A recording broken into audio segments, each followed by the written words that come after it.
이번에 저희들이 영국 부흥지 방문을 했었습니다. 그때 이 스코틀랜드 에딘버러에 갔을 때 그때 존 노스 목사님의 그 무덤을 갔었습니다.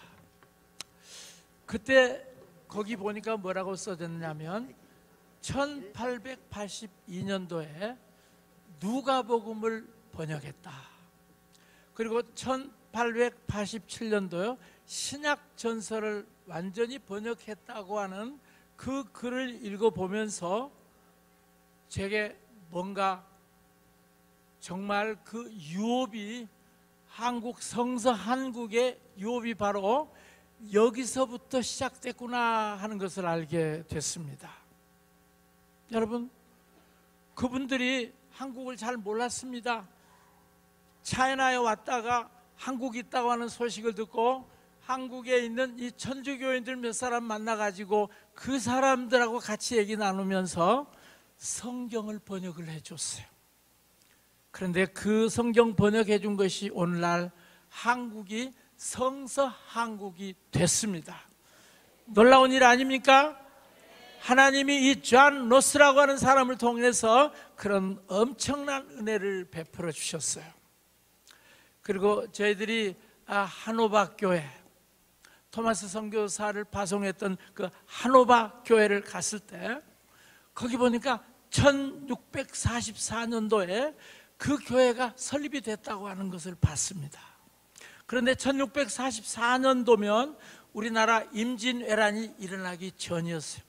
그때 이 설립됐던 교회에서 토마스라고 하는 아주 젊은 청년을 중국으로 파송을 했었습니다.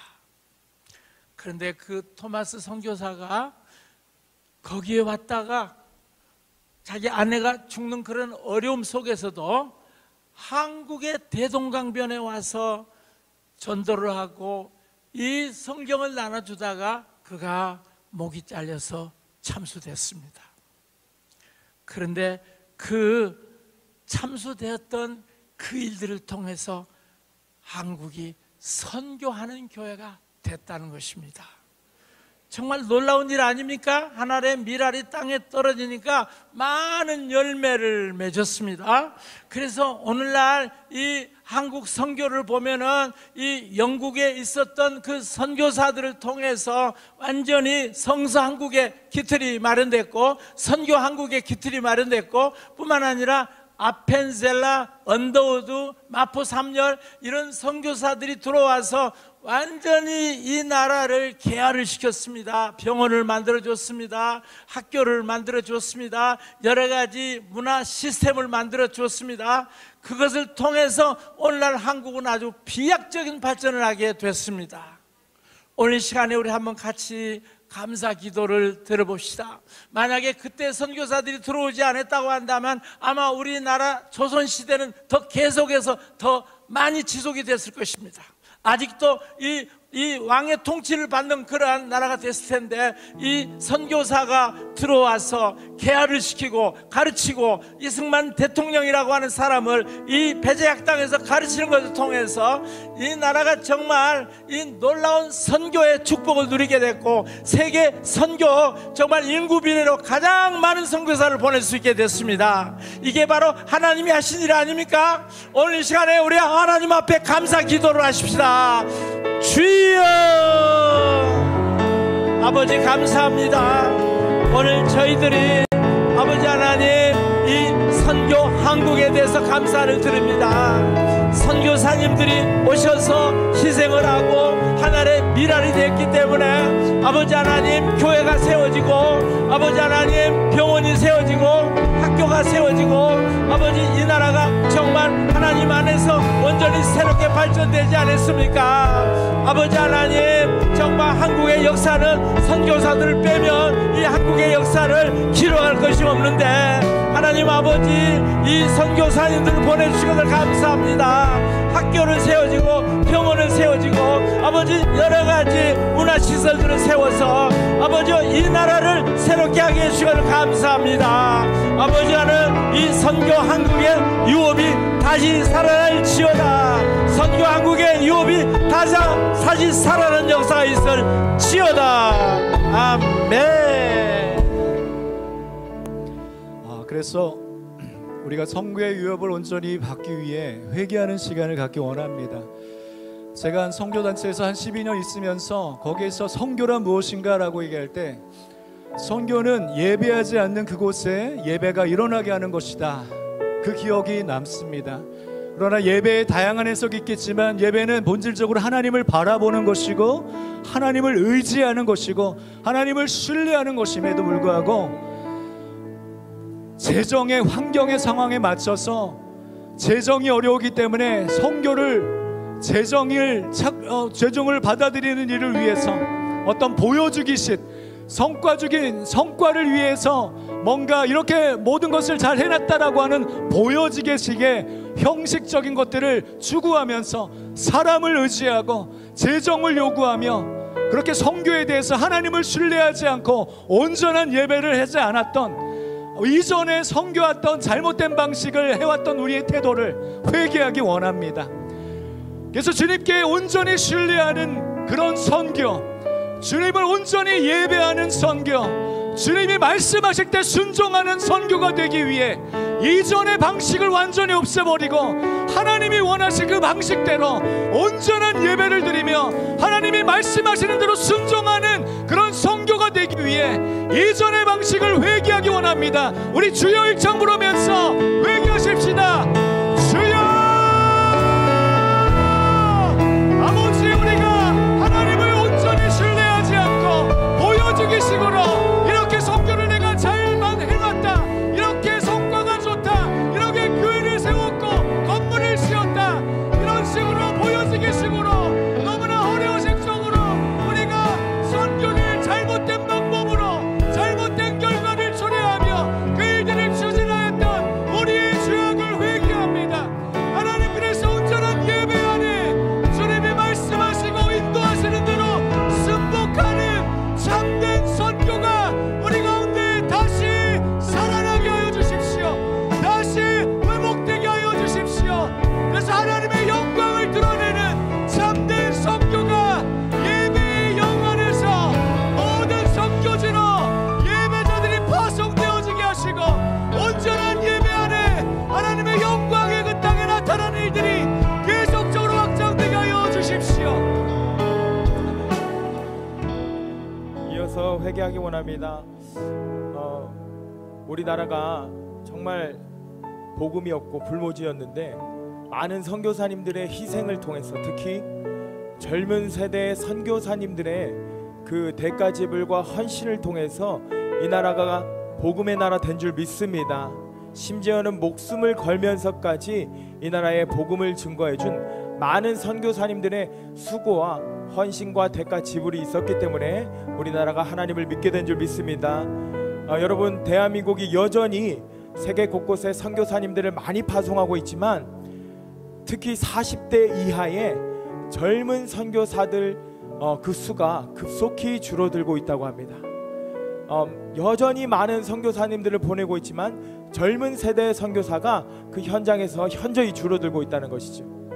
그래서 이 시간 우리가 같이 회개했으면 좋겠습니다. 아버지, 정말 우리가 선교의 유업을 이어받은 나라이고 정말 선교를 통해서 이 땅 가운데 하나님의 빛이 들어왔는데, 아버지, 이기주의적인 생각과 자기 중심적인 생각으로 아버지, 그 선교의 유업이 점점 줄어들고 있는 이 사실에 대해서 아버지, 우리가 회개합니다. 점점 젊은 선교사들이 줄어들고 있는 이 사실에 대해서 우리가 회개하고, 아버지, 우리의 선교의 유업이 이어지게 하여 주시옵소서. 젊은 세대가 아버지 열방을 향한 하나님의 마음을 받아 아버지, 하나님께서 우리 땅 가운데 사람을 보내주셔서 복음을 증거하셨듯이 아버지, 우리도 젊은 세대들이 일어나서 아버지, 그 선교의 유업이 끊어지지 않고 더 늘어나서 아버지, 열방을 향해 젊은 세대의 선교사들이 더 많이 나아갈 수 있도록 주여 역사하여 주시옵소서. 우리 주여 한번 부르고 기도하겠습니다. 주여,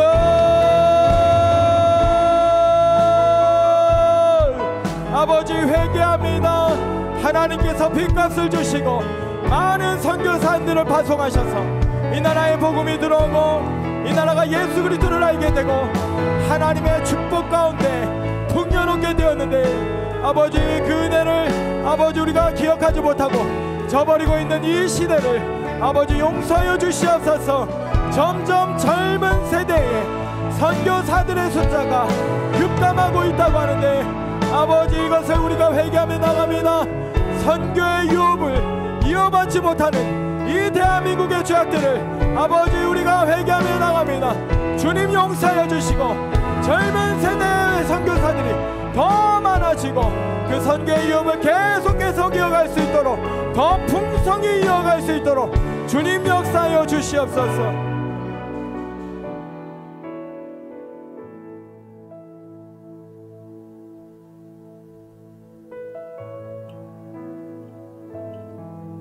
저희 선교사들이 선교지에 나갈 때 하나님의 권능을 구하기보다 선교 이론을 더 많이 공부했던 것들을 회개하고자 합니다. 하나님의 말씀으로 하나님의 권능으로 선교지에 나가서 주의 능력을 보여주기보다는 프로젝트나 프로그램 그리고 선교 이론으로 사역하려고 했던 것들을 주님 앞에 회개합니다. 하나님 나라의 관점에서 주님이 부어주시는 기름 부으심으로 사역하기보다는 교회 하나 개척하고 신학교 하나 개척하는 것에 머물렀던 굉장히 소극적인 선교 사역에 대하여서 주님 앞에 회개합니다. 그것으로 인해서 선교지의 문화와는 상관이 없는 한국교회의 문화를 세우려고 하고 하나님의 나라의 문화를 그곳에 퍼뜨리고 문화를 개혁하는 것에서는 소극적이었던 것들을 주님 앞에 회개합니다. 또한 주님 앞에 말씀으로 이 땅을 열방으로 하나님께서 말씀으로 덮으시고 여호와를 아는 지식이 물이 바다 덮음 같이 이 온 열방을 덮는다고 주님께서 말씀하셨는데 세대적인 종말론으로 언제 예수님 오실까 그것만 생각하며 피동적이고 수동적이고 적극적으로 주님 앞에 복음을 전하지 못한 안일함을 주님 앞에 회개합니다. 주님 용서하여 주십시오. 또한 일부 선교사들 가운데는 재정에 정직하지 못한 선교사들도 있습니다. 주님 이것을 주님 앞에 고백합니다. 이것으로 인하여서 교회가 성도님들이 선교에 대한 마음이 떨어지고 선교에 불이 식어진 것은 저희 선교사들의 책임이 있습니다. 주님 이것을 주님 앞에 회개합니다. 주님 용서하여 주십시오. 우리가 권능으로 일하고 싶어도 주님 배울 데가 없었던 것도 사실입니다. 하나님 저희 한국교회가 변화되어지게 하시고 하나님 나라를 바라보는 시각으로 일하게 하시며 교회가 연합되어질 수 있기를 주님 소원합니다. 이것을 위해서 같이 기도하기를 원합니다. 아버지 하나님 저희 한국교회가 변화되어지기를 원합니다. 하나님 한국교회가 개교회주의와 교단의 이론으로 아버지 하나님 선교 이론으로 사역하는 것을 선교사들에게 가르치는 것이 아니라 선교의 주역이신 성령님이 성령의 권능으로 일하는 것을 선교사들에게 가르칠 수 있게 하여 주십시오. 아버지 하나님 이 이론이 옳다 저희 이론이 옳다로 아버지 하나님 그것으로 따지는 것이 아니라 아버지 하나님 말씀에 나와 있는 대로 그 말씀의 현장에서 하나님 나라가 이루어지는 것을 아버지 하나님 우리가 목도할 수 있게 하여 주십시오. 아버지 하나님 선교사들이 아버지 하나님 정직하지 못하게 일함으로 말미암아 아버지 하나님 교회가 실망하고 성도님들이 아버지 하나님 실망하여서 아버지 하나님 선교의 불이 떨어지고 아버지 하나님 마음이 실족하게 된 것을 주님 앞에도 일시 회개합니다. 아버지 하나님 것을 회개하오니 주여 용서하여 주시고 아버지 하나님 이 땅에 아버지 하나님께서 부어주신 선교의 불이 아버지 하나님 다시 타오를 수 있게 하시며 아버지 하나님 이 나라가 아버지 하나님 선교하는 나라 되게 하여 주시옵소서. 아버지 하나님 골목골목마다 아버지 하나님 이 땅에 찾아온 사람들을 향하여서 복음을 전할 수 있게 하시고 아버지 하나님 교회가 연합하게 하시며 아버지 하나님 교회가 같이 일어나 아버지 하나님 나라를 위해서 일하는 아버지 하나님 선교하는 그런 교회 되어지게 하여 주십시오. 아버지 하나님 우리가 마음을 다해서 주님 앞에 회개하오니 아버지 하나님 용서하여 주시고 아버지 하나님 이 땅을 새롭게 하여 주시며 아버지 하나님 저들로 말미암아 아버지 하나님 이 땅에서 파송한 선교사들로 말미암아 아버지 하나님 열방이 주님께 돌아오는 놀라운 일들 하나님 그것을 보기 원합니다. 아버지 하나님 감사드립니다. 예수님의 이름으로 기도드립니다. 아멘. 그렇습니다. 이 땅에는 위대한 선교사들의 유업이 있습니다.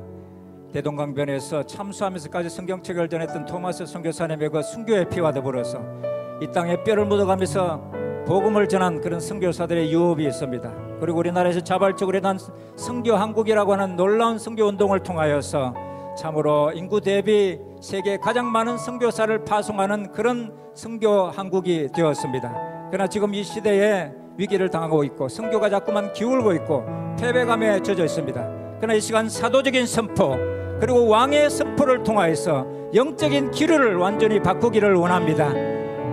새로운 패러다임을 가진 그런 선교사들이 일어나야 됩니다. 저도 2016년도에 이 HM을 만나고 WLR을 만나서 패러다임이 조금 바뀌었더니만 선교지에 놀라운 역사들이 일어나고 너무 신나게 선교를 하고 있습니다.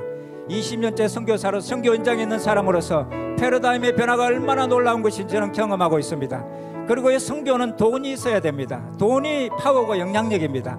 이 돈이 함께 가는, 그래서 일터 사역자들, 일터 사도들, 기술과 또 사업을 함께 병행하는 그런 자비랑 선교사들이 일어나야 됩니다. 그것을 위해서 우리가 한번 이 시간에 믿음으로 사도적인 선포, 왕의 선포를 함께 하겠습니다. 새로운 선교의 문은 열려질지어다. 새로운 선교의 문은 열려질지어다. 새로운 선교의 길이 열려질지어다. 새로운 선교의 길이 열려질지어다. 새로운 선교의 패러다임을 가진 선교사들이 일어날지어다. 선교의 새로운 패러다임을 가진 사람들이 일어날지어다. 일터 사도들, 일터 사역자들이 일어나서 놀라운 부를 선교지에 쏟아부을지어다. 부를 창출할 수 있는 능력과 기름 부음을 받은 그러한 일터 사역자들이 일어나서 선교지에 놀라운 부의 이동을 가져올지어다. 그래서 선교가 활발해지고 선교가 탄력을 받고 하나님 나라가 확장되는, 힘있게 나아가는 그런 선교사들이 일어나게 될지어다. 할렐루야! 예수님이 왕이십니다. 이 대한민국은요, 선교의 리더십의 나라임을 선포합니다. 이제 사도적인 에클레시아가 일어나서 하나님의 영혼 추수의 때에 영혼들을 추수하는 일들이 강력하게 일어날 것을 선포합니다. 우리 선교사님들이 주신 그 유업들이 이제 이 마지막 때에 하나님의 영광 가운데에 성령의 부어짐 안에서 하나님이 영혼의 추수의 때가 온전히 이루어졌음을 선포합니다. 계시록 14장 14절에 보니까요, 또 내가 보니 흰 구름이 있고 구름 위에 사람의 아들 같은 이가 앉았는데 그 머리에는 그 면류관이 있고 그 손에는 이한 낫을 가졌노라. 아멘. 우리 주님이 우리에게 이한 낫을, 날카로운 이한 낫을 주셔서 추수를 감당하는, 선교를 감당하는 한국교회 대한민국이 될 것을 선포합니다. 많은 사도와 선지자들께서 말씀하시는 것은요, 이 때가 1 밀리언 소울 하비스트, 10억의 영혼의 추수가 되었음을 선포합니다.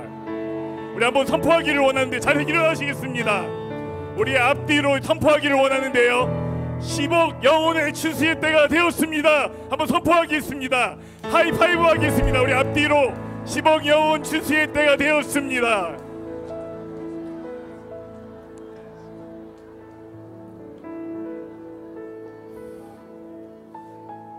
누가복음 10장 2절에 말씀하시는 것은 이르시되 추수할 것이 많되 일꾼이 적으니 그러므로 추수하는 주인에게 청하여 추수할 일꾼을 보내어 주소서 하라.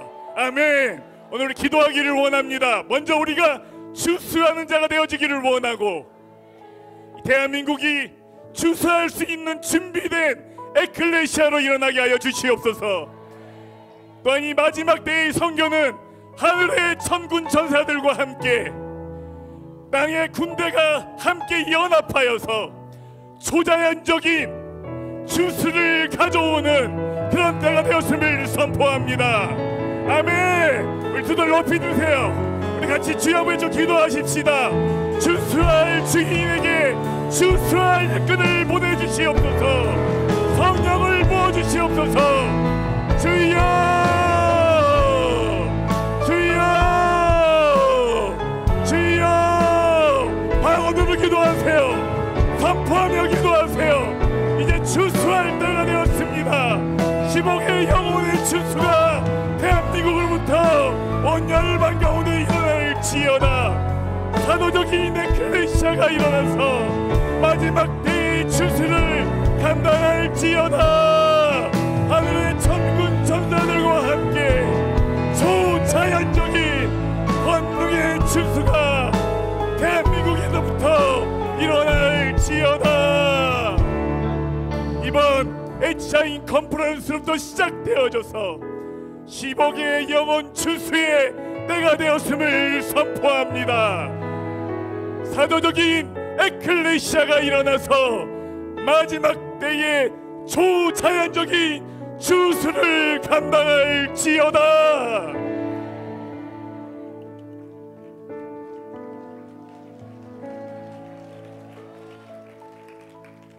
여러분, 이 선교 한국의 유업은 마치 영덕 앞바다에 있는 가스 유전하고 같은 거예요. 그거를 개발하면은 엄청난 역사가 나타나는데 그것을 개발하지 않으면은 아무런 쓸모가 없는 거예요. 여러분, 이 에클레시아에서 하는 일들이 뭐냐면 마치 영덕 앞바다에 있는 가스전을 발굴하는 것 같은데, 우리 한국에 있는 이 선교적인 유업은 엄청난 매장량이 있는 석유 유전과 같습니다. 그래서 우리가 이 에클레시아에서 하늘의 그 정부에서 하나님께로부터 다운로드 받아서 뜻이 하늘에서 이루어진 것처럼 땅에서 이루어질지어다. 그래서 오늘 이 하늘의 에클레시아에서 이 선교 한국의 유업이 통과된 것을 선포합니다. 할렐루야.